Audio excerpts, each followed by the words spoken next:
Think about the last time someone got exactly what they wanted from you.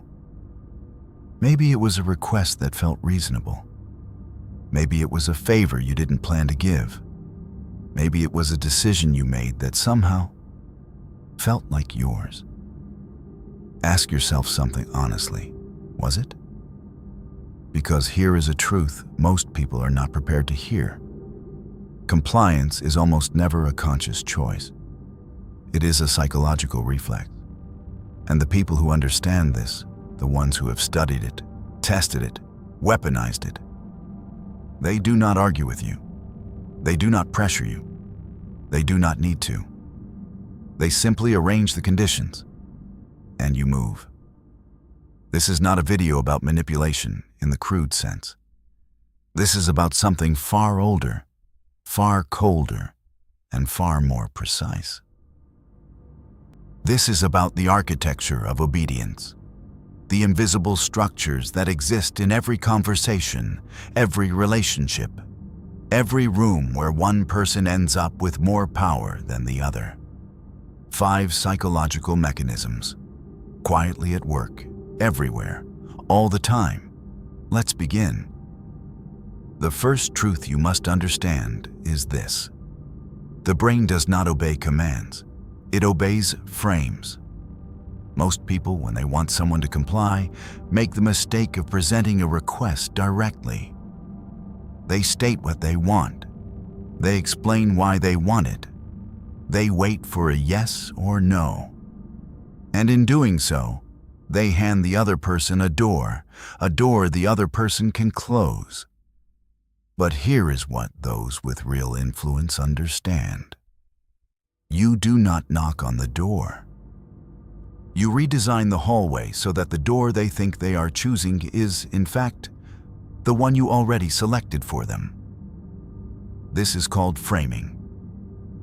And it is the most foundational psychological tool in the architecture of influence. When you ask someone, "Would you like to handle this now or later this week?" you are not asking if they will handle it. That decision has already been made. You have only offered them the illusion of choosing when. The brain receives this as autonomy. It relaxes, and it walks through the door you built. Studies in behavioral psychology have shown repeatedly that how a choice is presented determines the outcome of that choice more than the choice itself. This is why the same piece of information, worded differently, produces opposite decisions. The words are not neutral, they are loaded, and the person who loads them wins. Remember this. The second psychological law is one that most people feel but never name. Authority is not earned. It is performed. There is a man you have probably never heard of. His name was Stanley Milgram. In the early 1960s, he conducted a series of experiments that disturbed the scientific world for decades afterward. His finding was this. Ordinary people, when placed in the presence of an authority figure, would do things that violated their own conscience simply because someone in a white coat told them to continue. They did not comply because the authority figure was stronger than them. They complied because the authority figure acted like authority. The coat, the clipboard, the calm, clinical tone, the absence of hesitation. This is the architecture of perceived authority. And it works even when the authority is entirely constructed. Understand this carefully. You have met people who hold significant titles and radiate no authority whatsoever. And you have met people with no formal position who walk into a room and change its temperature within 30 seconds. The title does not create the authority. The behavior does. Speak with certainty. Move without excessive explanation. Assume your direction will be followed, not because you are arrogant, but because hesitation signals doubt, and doubt invites resistance. When you project the belief that your request is already reasonable, already accepted, already the obvious path forward, others tend to agree. The brain looks for signals of competence and confidence to reduce its own decision-making load. Give it those signals, and it will follow.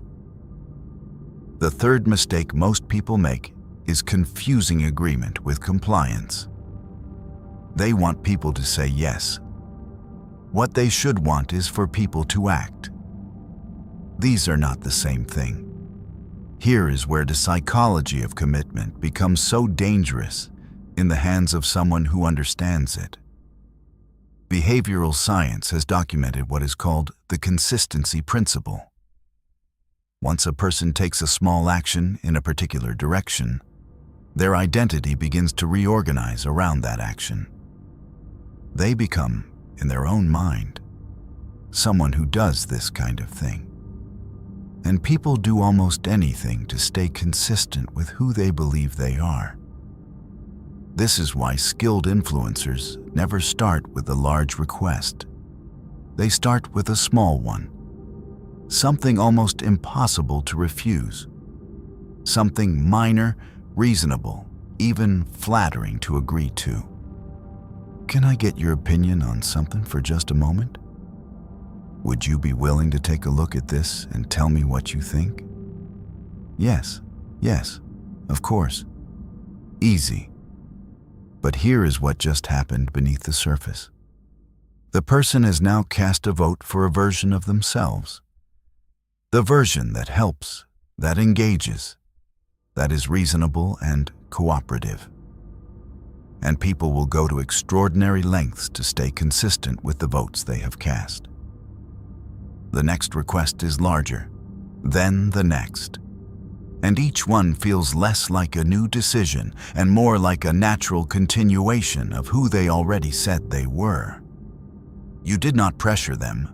You built a runway, and they taxied down it. The fourth principle is perhaps the most unsettling, because you have already experienced it, on both sides. Social proof. The brain has a fundamental design flaw. It was built for tribal survival, not individual critical thinking. In any moment of uncertainty, it does not ask, what is correct? It asks, what are the people around me doing? This is not weakness. It is efficiency. For most of human history, following what others did was the fastest route to staying alive. The problem is that this mechanism does not turn off in modern life. It operates constantly, below conscious awareness, shaping decisions that we are absolutely convinced are our own. This is why people walk into restaurants with empty tables and choose the one with people already seated nearby. This is why a product with 1,000 reviews converts better than one with 10. Even if the reviews say identical things. The number itself is the signal. The crowd itself is the argument. And people who understand this do not try to argue someone into a position. They demonstrate that everyone else has already taken that position. Watch this at work the next time you are in a group. Notice who says, most people in this situation tend to, or the general consensus seems to be. Before making their point, they are not stating facts. They are constructing a social reality and placing you slightly outside of it, a position the brain finds profoundly uncomfortable. The drive to step back inside that circle is almost automatic. Almost. The fifth and final psychological mechanism is the one no one wants to acknowledge, because it works on everyone without exception, including the people who think they are immune. Scarcity, not of things, of access, of time, of approval. The brain assigns value based on availability. This is not a theory. This is a biological constant. The harder something is to obtain, the more the brain classifies it as worth obtaining. And the moment something becomes easy, plentiful, or guaranteed, the desire for it drops. This is why the most influential people in any environment are never fully available. They do not respond instantly to every message. They do not give their attention freely to everyone who requests it. They do not make themselves easy.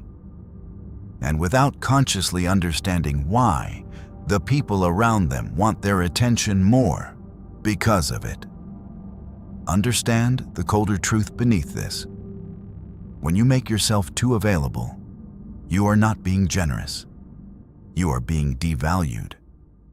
The person who is always there when called, always agreeable, always accommodating, they are not respected. They are assumed. And assumed things are not protected, not prioritized, and not feared. When someone does not know exactly what you want, exactly how you feel, exactly where you stand, they think about you more. They work harder. They come back. Certainty removes desire. Mystery preserves it. This is not cruelty. This is how attention has always been distributed between human beings. Now ask yourself something. In the last week, the last month, the last year, how many times did you comply, agree, follow, or give without knowing why? How many of your decisions were actually made by you? Because the 5 principles you just encountered, framing, performed authority, the commitment ladder, social proof, and strategic scarcity, they are not rare tactics used by a few exceptional manipulators. They are the operating system of every social interaction you have ever been part of. They were being used before you walked into the room. And the only difference between the person who benefits from them and the person who is quietly subject to them is awareness. Once you see these patterns, you cannot unsee them. You start to recognize the frame before you walk through the door. You notice when someone is building your runway. You feel the pull of the crowd and pause before you join it.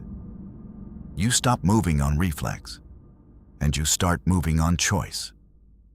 That is not a small thing. That is the beginning of a different kind of power, not over others, but over yourself, which in the end is the only power that cannot be taken from you.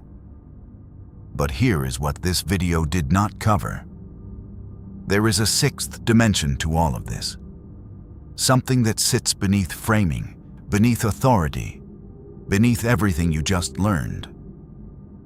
A layer that explains why some people seem to move through every social environment like they were designed for it, while others, despite knowing all the right tactics, still lose the room. It has nothing to do with what you say.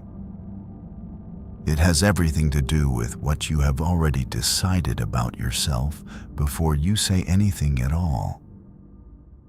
That is where we are going next.